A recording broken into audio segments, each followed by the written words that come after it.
What is going on, everyone? Welcome to another very exciting episode right here on the MIgardener channel.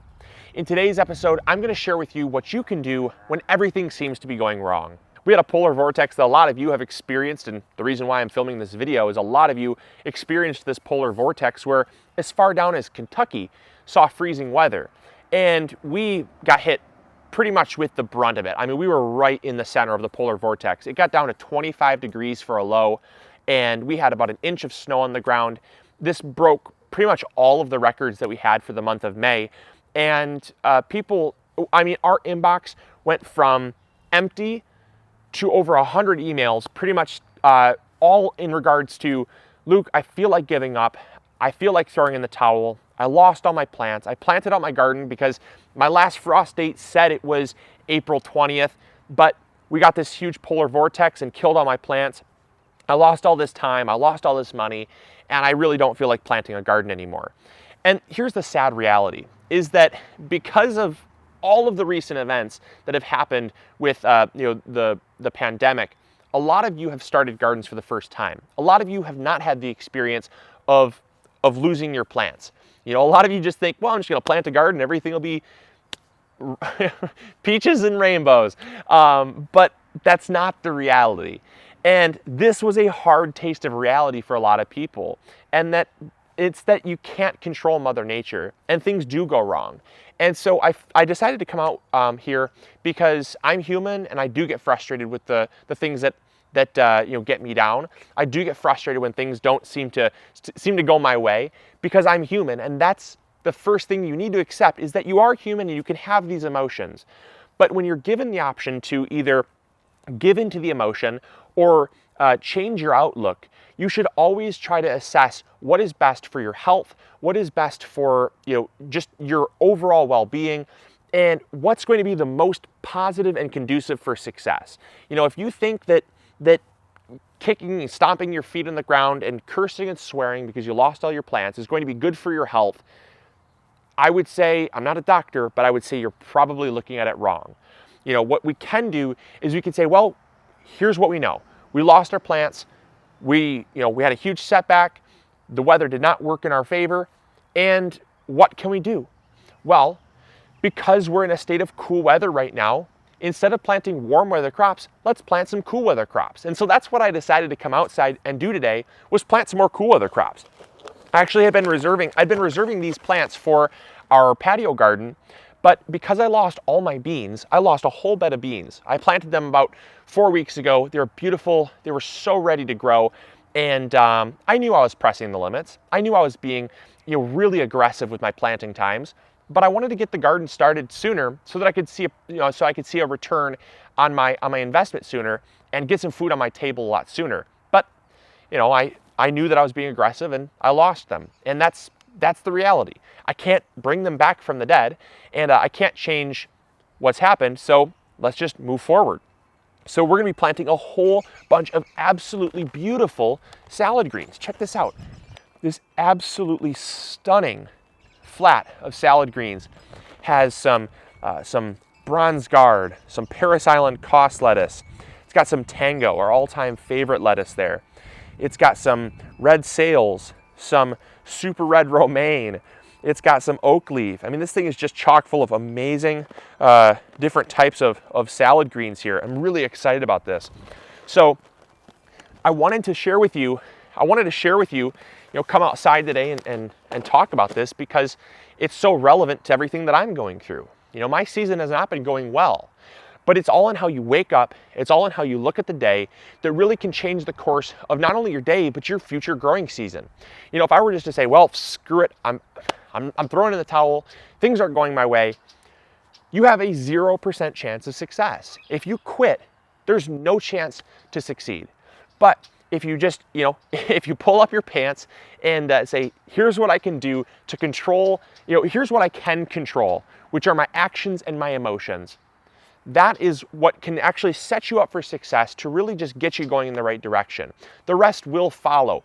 You know, when I looked out and I saw an inch of snow on the ground, I didn't think that winter was gonna stay for the whole year.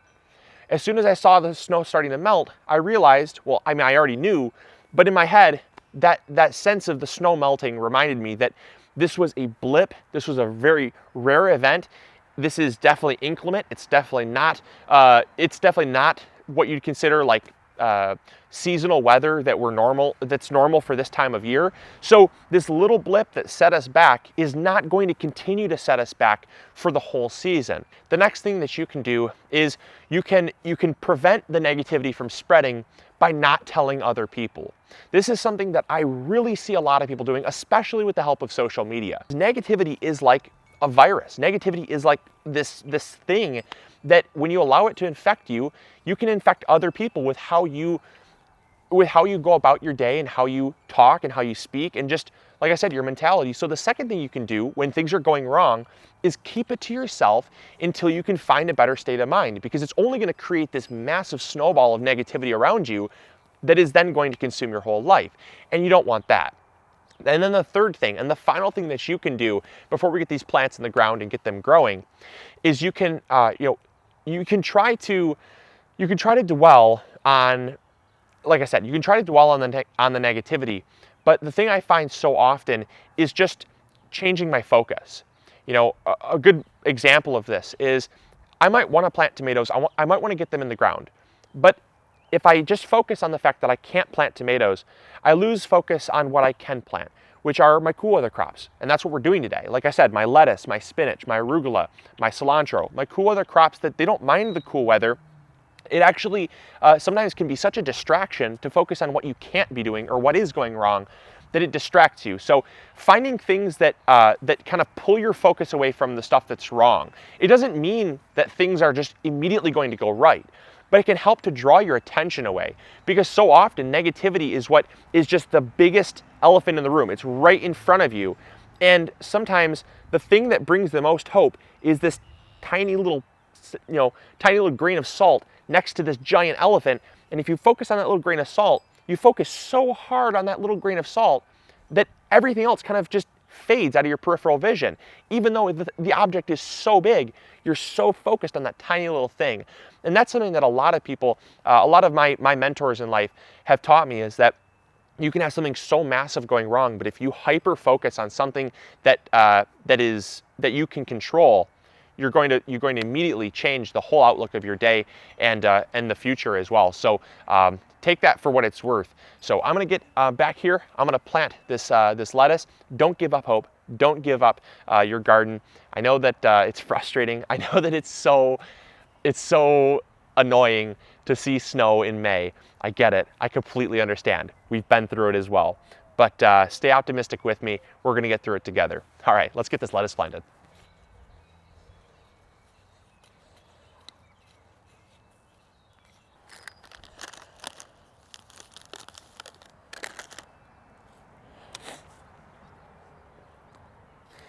There's 2 plants in 1 plug here, but I'm not going to thin them out at this point. I'm just gonna plant them and roll with it.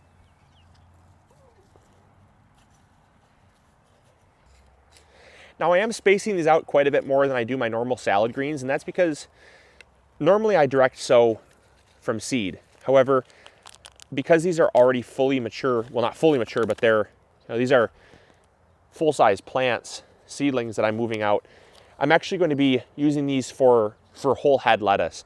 Now these are going to mature very quickly, and I'm going to pull them out very quickly because this is actually going to be all beans here. As soon as the weather does warm up and allows me to plant beans, I'll have beans in this spot here, but I didn't want it to be left bare, so I wanted to put it to good use. And since I actually have spinach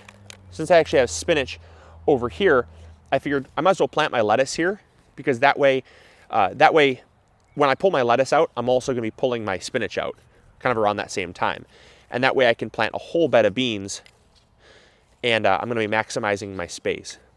All right, so we're just about finished here. I have a couple more plants to put in the ground. So I hope you guys enjoyed. I hope you learned something new. And I really do hope that if things are going wrong in your life or your garden, that you can use this video as inspiration. You know, I know that sometimes things happen that get us down, but it's the things that lift us up, that can lift us up so much higher sometimes. So I hope you guys enjoyed. I really do hope that you learned something new.